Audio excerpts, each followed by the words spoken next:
Hello, मैं ललित सिसोदिया। आज इस वीडियो में हम लोग y = mx+c यानी कि रेखाओं के ग्राफ की चर्चा करेंगे। जैसा कि हम लोग जानते हैं y = mx+c, हमारे पास में एक लाइन की इक्वेशन होती है या लाइन की समीकरण होती है, रेखा की समीकरण होती है, जहां हमारा m इसे एंगल या tan थीटा और c हमारी सेंटर से रेखा की लंबवत दूरी होती है।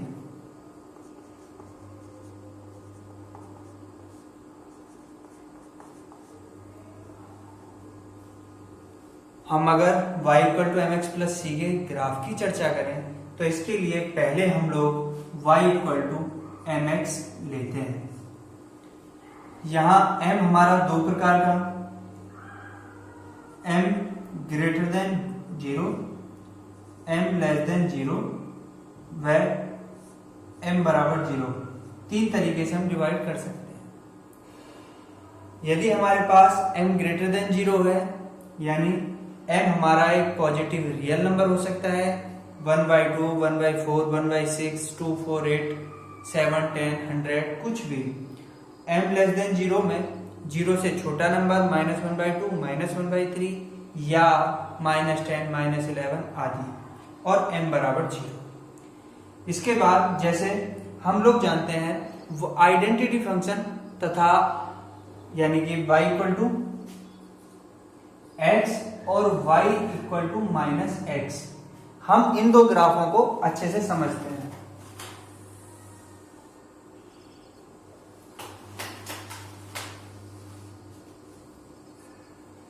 ये मेरा डोमेन एक्सिस या एक्स एक्सिस, ये मेरा कोडोमेन या वाई एक्सिस। हम लोग y = x लाइन यानी कि x में जो चर में वैल्यू हम रखेंगे वही हमें fx बराबर y की प्राप्त होगी।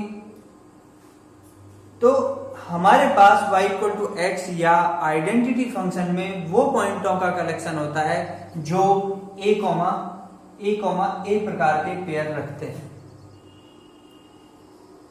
इसका ग्राफ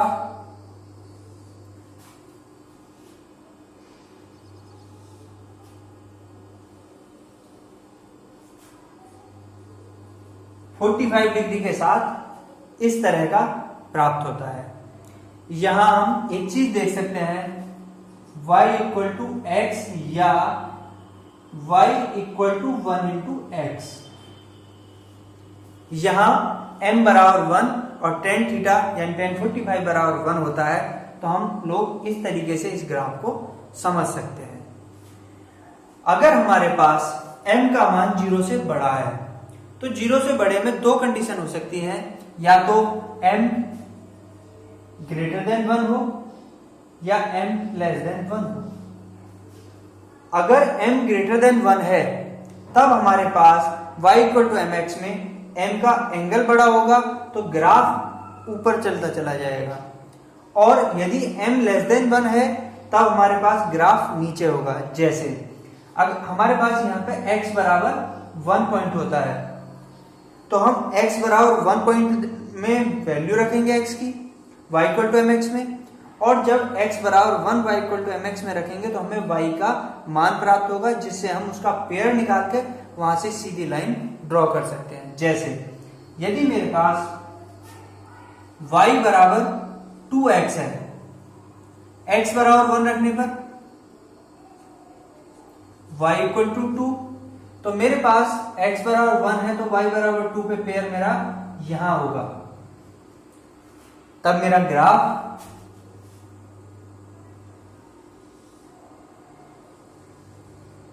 कुछ इस तरह का होगा। यदि मेरा y = 3x,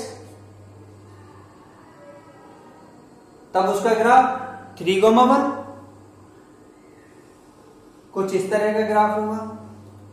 यानी मेरे पास m का मान या इस मल्टीप्लायर का मान 1 से बड़ा होने पर मेरा ग्राफ ऊपर चलता चला जाएगा।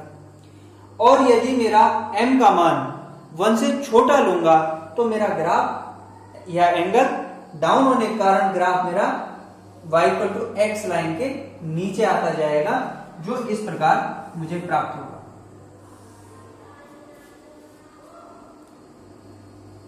इसी प्रकार मैं m<0 पर भी काम कर सकता हूं। m के मान 0 से छोटे लेने पर मेरा ग्राफ इधर बनेंगे।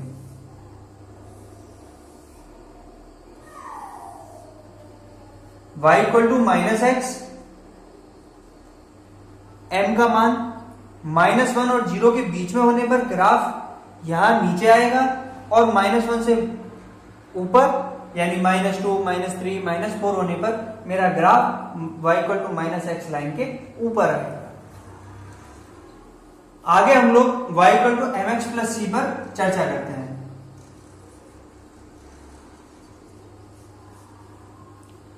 जब मेरे y=mx ग्राफ, मान लो मेरा कोई y=mx ग्राफ यह है, यह मेरी कोई लाइन है y=mx जिसमें मैंने c वैल्यू जोड़ी है।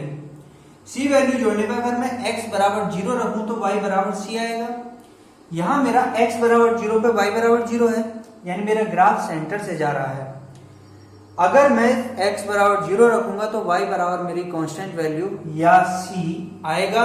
तो मेरा ग्राफ अगर मुझे बनाना है तो वह ग्राफ उतने यूनिट जितना c है ऊपर चला जाएगा, और अगर मेरा c नेगेटिव है तो ग्राफ मेरा नीचे आ जाएगा। इसको हम इस प्रकार समझते हैं,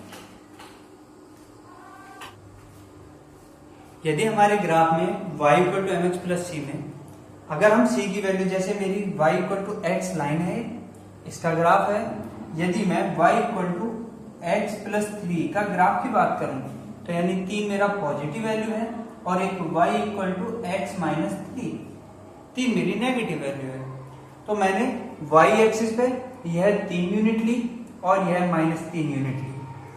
चूंकि मेरा एंगल सेम है तो मेरा ग्राफ y=3 लाइन पर इस तरीके से यह यहां से बिल्कुल सेम एंगल के साथ यहां से हो जाएगा, जिसे मैं y=x+3 बोलूंगा। इसी प्रकार y=x-3 के लिए मेरा ग्राफ इस पॉइंट से y=-3 लाइन पॉइंट से होकर जाएगा, जो इस प्रकार होगा।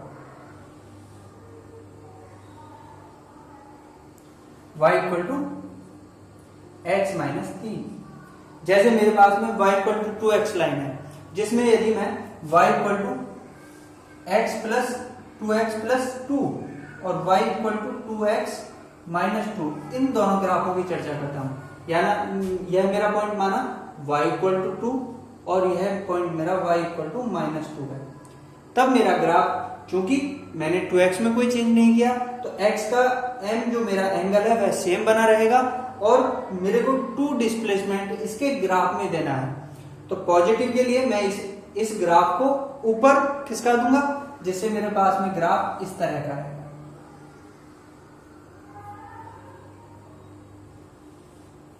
और y=2x-2 का ग्राफ इस तरह से, y=2x-2 और y=2x+2 और y=2x, इस तरीके से। अतः मैं c के मान अलग अलग रखकर मैं अलग अलग तरह के ग्राफ आसानी से ड्रॉ कर सकता हूं y=mx+c प्रकार के। कॉपी कीजिए।